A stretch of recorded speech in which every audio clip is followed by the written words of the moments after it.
to the Capture Your Confidence podcast. We are here today with a special guest, Dr. Alaina Puff, who is an intuitive coach. Thanks for being here. Yeah. Thanks for having me. How does one find themselves on the path to become an intuitive coach? That's a wonderful question. That feels like such a fun, it's like my daughter being like, I want to be an intuitive dancer. I'm like, yes, how do we get there? Yeah, no, I think the journey has been anything but linear, as expected. I have a PhD in psychology. I was trained as a psychologist. Yeah. And really getting to the point where I am today has been a self-discovery process that has led me to really relying on my intuition. And I think for so many women, so many mothers, which I know is what we're going to speak a lot about today, trusting our gut is such one of the most powerful mechanisms, I think. And don't you think we're engineered out of it too? Just from a societal perspective, I just feel like there are so many times in my life where my gut told me that I needed to either be weary of something or like alerted me, and I ignored it because, society around's like, oh, you're worrying, you're fretting about things, when really that's like our most natural alarm system. Absolutely. And that's really where the intuitive coach role came out of. It's from this place of teaching people how to not override that natural biological mechanism that's woven into each one of us and really trusting the wisdom that's found right within our bodies. Yeah, I love that. And it plays in so well with confidence because we talk a lot about confidence being self-trust. Mm-hmm. Correct. So you took a more traditional route, and then talk to me about the pivot from like a more traditional, psychology route to then leaning into, entrepreneurship and like opening your own practice and kind of pivoting in that way. Yeah, every great pivot comes with hitting a rock bottom, I say. So I definitely have a few rock bottoms that I hit pretty early in my career after graduating with my doctorate. I just found that traditional talk therapy didn't really work for me personally. Mm-hmm. I think for a lot of high achieving intellectual women in particular, I found you could come into a therapist's office and do circles around your therapist. And so I was really seeking in my own healing journey something that was more holistic, something that really connected my mind and my heart to my body, and not just simply sitting up here. I spent most of my time up here. Mm-hmm. So in my own journey, I started getting into somatic practices, to Eastern medicine, and really leaning into more of this like holistic understanding of how to support someone as they heal from past wounds, from limiting beliefs, and all kinds of things that can impact you in the current day. And so a lot of what I do was just by virtue of what I experienced in my own journey. Mm-hmm. And so there was a lot of surrendering involved, as far as I had always kind of had this idea I was going to be a doctor, I was going to have the chaise lounge. How does that make you feel kind of environment, and really kind of relinquishing that. And like I said, surrendering to something bigger and knowing that this is a new way to approach common mental health disorders like anxiety, depression, ADHD, like general worrying behaviors that we were seeing in a lot of the kids that I was working with, and just saying there's got to be a better explanation than what modern psychology has to offer. And correct me if I'm wrong, but you really focus on children and parents, but like you really love to support children in this journey too. Yeah, I was trained primarily to work with children. Mm-hmm. But what I found is through my experience, there were all these strategies and modalities to support kids.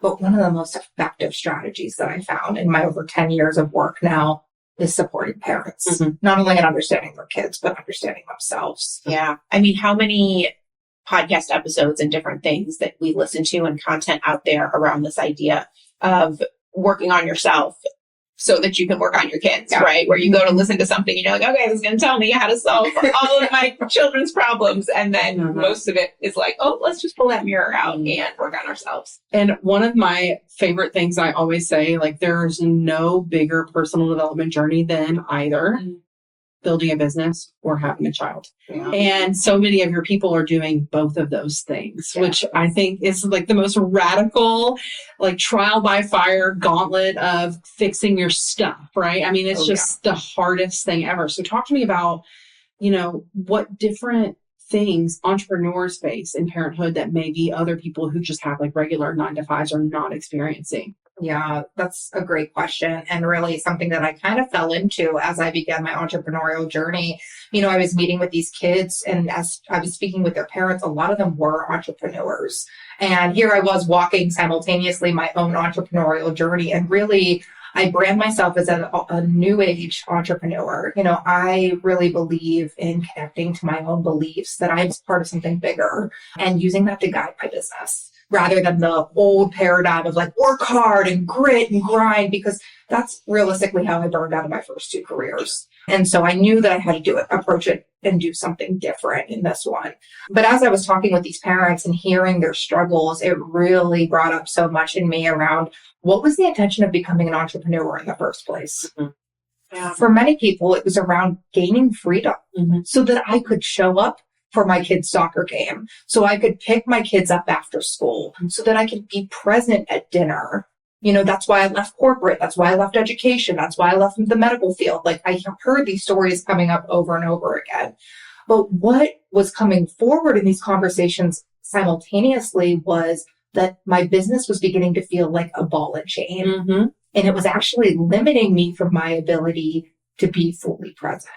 And so I really empathized for these parents who were kind of navigating this back and forth of not only the demands of raising a child in 2025, which is already tricky as is, but also growing and scaling these businesses that are usually what I call soul that they're like, they're not just something you're doing to make a lot of money or, you know, scale it really quickly. It's really an extension of them and something they really love and believe in. And so a lot of the times when I'm talking with parents, we refer to the business as kind of your other child. It's another sibling in the room, you know? And so really being able to speak to the convergence of building a business that is from your heart, that is fueled by your passion, that you took a risk to create, and also being able to nurture your family. And I think that is going to be so important to show our kids, because I think the way things are going, you know, the kids that we're raising now are not going to take the traditional route. These kids are big thinkers. They're big feelers. They don't want to play in the sandbox. They want to break through the sandbox and go run across the street. And so I think by setting up parents up now to really model that, I think it's really exciting for the things to come for our kids. So can you talk a little bit about what sorts of things you would work with parents on? Like, what is that secret sauce so that I can be more present, but also have my business and do all these other things that I'm ambitious and want to accomplish? Yeah, you might not like my answer here, but this is the truth. Sorry, we love a little breathing.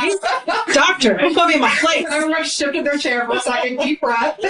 One of the most common things that I find across pretty much anyone who reaches out to work with me is really understanding how your early lived experiences show up in your day-to-day life. We get triggered by lots of things. When our 3-year-old is screaming in the car and we are just trying to get ourselves home so we can, you know, take care of business. When we are getting bombarded with emails at 10:30 at night, when we're trying to be present with our spouse, there is just a myriad of things that activate our nervous systems. And what I find is, particularly with the moms that I work with, is they don't have a lot of great coping strategies to manage that. You know, and then insert mom guilt when I eventually scream at my 3-year-old to be quiet because I can't take it anymore. And then there's that immediate guilt that comes after. Or when I'm on my phone replying to some of the emails and my partner goes, hey, what the heck? And it's sort of the guilt of not being present with my partner. It's kind of like these examples that I'm showcasing that kind of build up and really create this idea of like, I feel like I'm failing at everything. Yeah, totally. I feel like I'm failing with my kids, my partner or spouse, and in my business. And so really what I work to do is getting to the root of that. Because I think one of the things that I saw in the current market was send you to a business coach. They'll work on strategies. They'll help you scale, blah, blah, blah. Send you to a parenting support coach or group, you know, give you strategies, give you support. But the issue with that, ladies, is that those are speaking to 2 really different experiences, and what you might be getting there might contradict or conflict what you're getting over here. And so I really like to kind of reduce it down to this idea of when you were a little girl, what were these experiences like for you?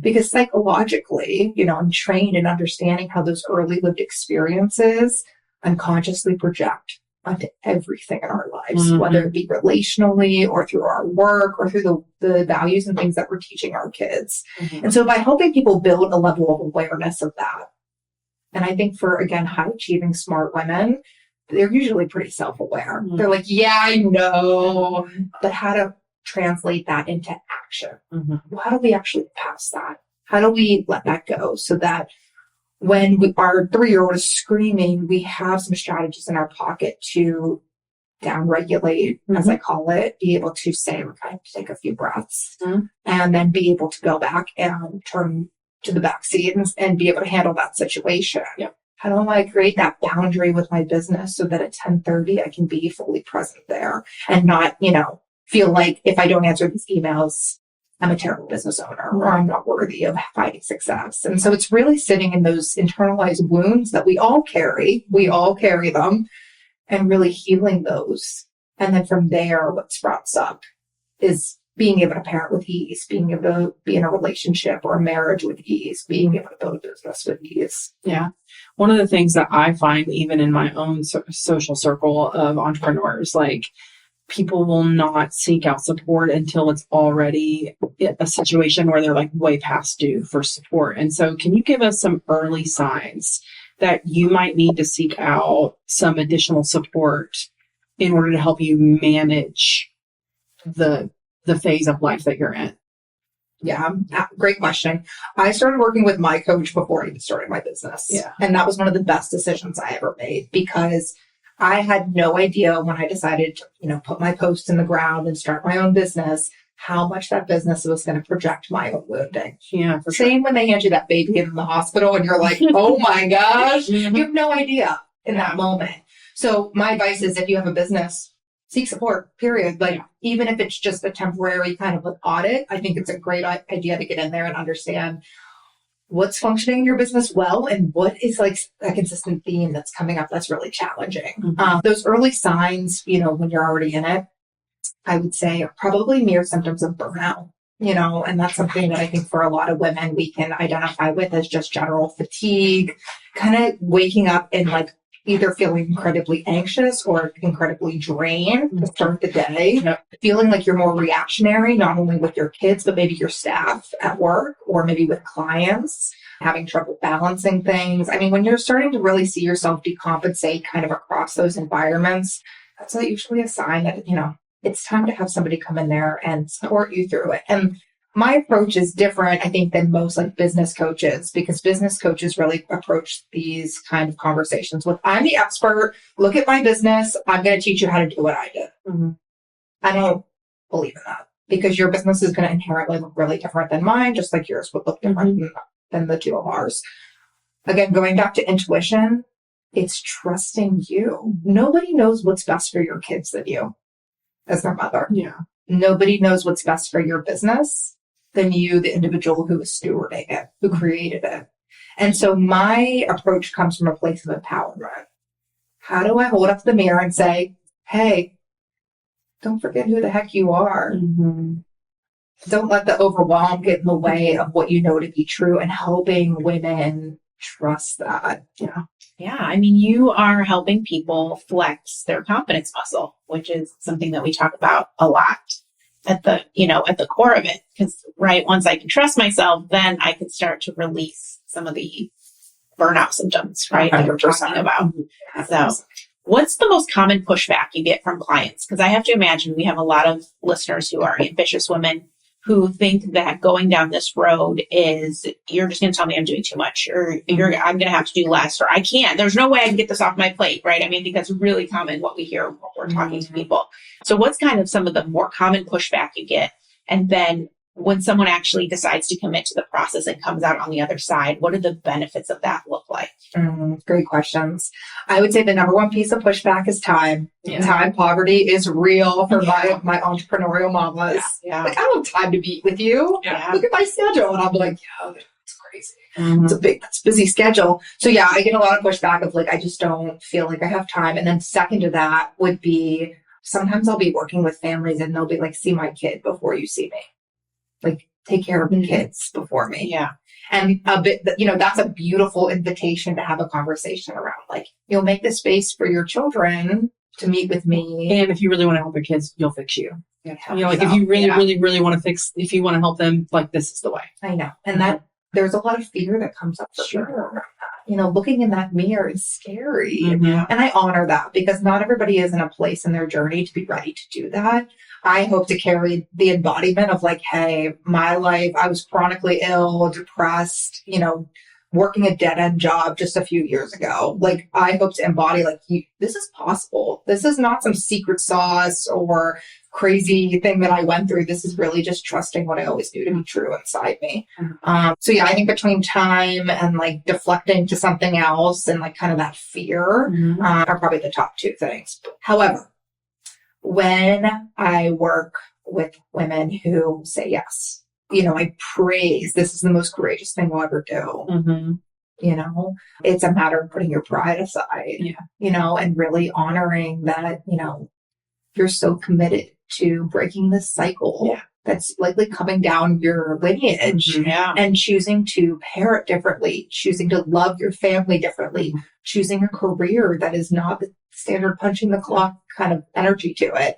And what I see is true transformation. And that word gets thrown around a lot, especially on like social media and the internet. Transformation. This is transformational. But like, I do see fundamentally these huge shifts for the clients that I work with. I see things from nervous system regulation, like I was talking about earlier. So being able to have a calm body, to actually feel what peace is in your body. And even when the world around you is chaotic and full of just a lot of heavy and dense energy, you are able to just be the pillar.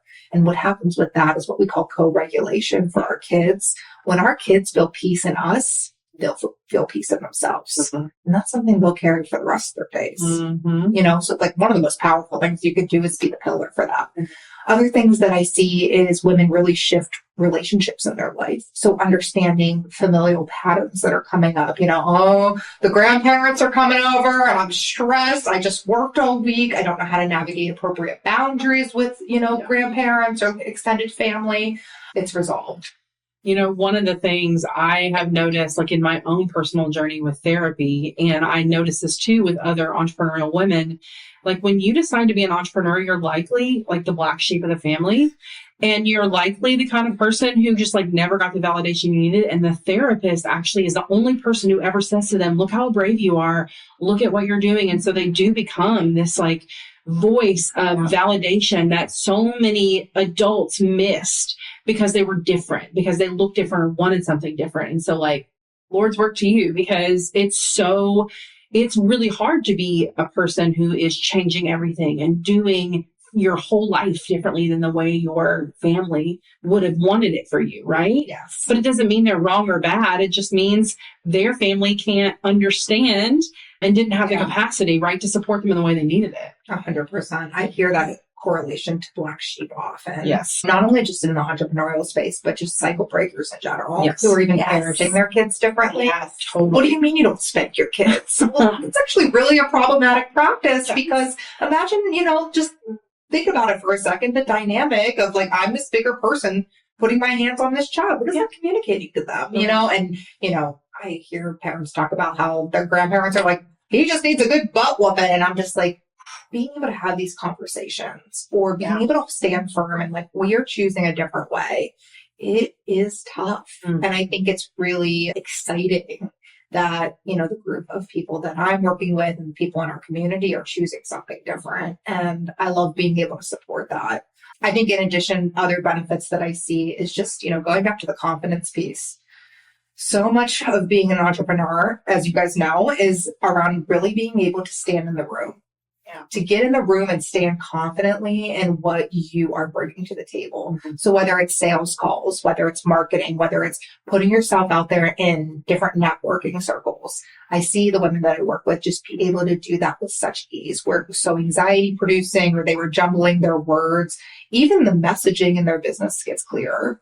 Because they're just so much more dialed into what their purpose is, why they're here, what they're showing and modeling to their kids. I think that's something that I always talk about is your kids are watching you create your dream. Like you could have stayed back at your corporate job and did the thing, but you chose something different and you have those kids in the other room watching mom create her dream.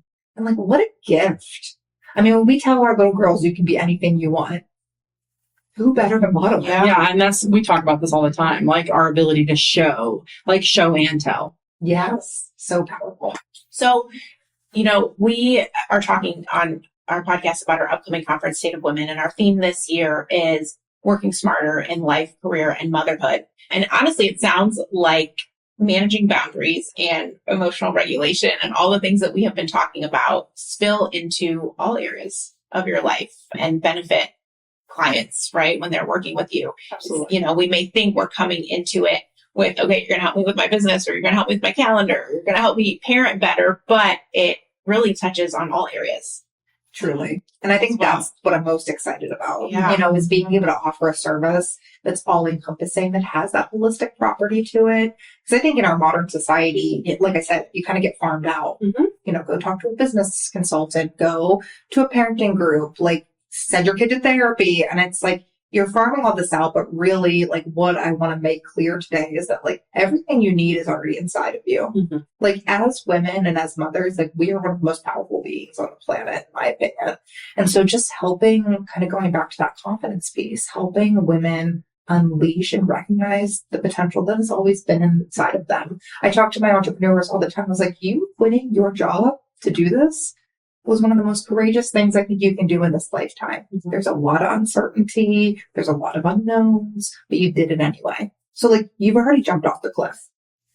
By bringing a child into this world, despite whether you're aware of it or not, there's a lot of unknowns. There's a lot of uncertainties. Yeah. Mm-hmm. And there's a lot of things that kind of get thrown at you again when they put that baby in your arms. Yeah. And so, it's iterative as they age, new things come up. And so I just want to acknowledge the bravery that it takes to make those decisions, regardless of which one it is, if not both. And I think in order to really support each other as, women who are doing this work, it's really meeting you exactly where you're at. Yeah. I'm just happy I can do that. Yeah. And I think too, as the industry, not just one singular industry, but as entrepreneurship, I think shifts, it becomes even more apparent that you cannot address these things in silos. And so I think it's really cool that you're looking at this from an absolutely holistic standpoint of you don't live your life and run your business in totally different bodies and lives. You do it all in the same one. So all of these strategies really do have to overlap and support you based on where you are and where you're trying to go. It's really cool. Yeah. It tailors to the individual person because everyone is uniquely you, right? Yeah, I love that. And, for those of you listening who maybe are not entrepreneurs, I want you to know that we are really tailoring the conference to address people in corporate, people who are entrepreneurs, people who have chosen not to work outside the home. Yeah. So it really is bringing a lot of this holistic approach to it as well. Because no matter what your career path is, if you're an ambitious woman, you have goals, and it's really hard to balance and manage those goals with also being fully present with the people that you love most. And so no matter what industry you're in, we are so confident that you're going to take something away that's going to help make life a little bit easier at this conference. Yes. So we will put information in our show notes. And then Dr. Puff, can you tell us how people can find you and work with you? Yeah. So my website, I'll go ahead and share with you all for Flow State. And then you can find me on all social media platforms at Dr. Alaina Puff, full name. And it's just a great way to connect. I put really useful content out there that people can grab and go. And I'm offering free 30-minute consultation calls. So if you just want to jump on a call with no obligation and chat about your life and where you might be needing support, I would love to connect with our listeners. Awesome. Thanks so much for being with us. Well, thanks for having me. Talk to you soon.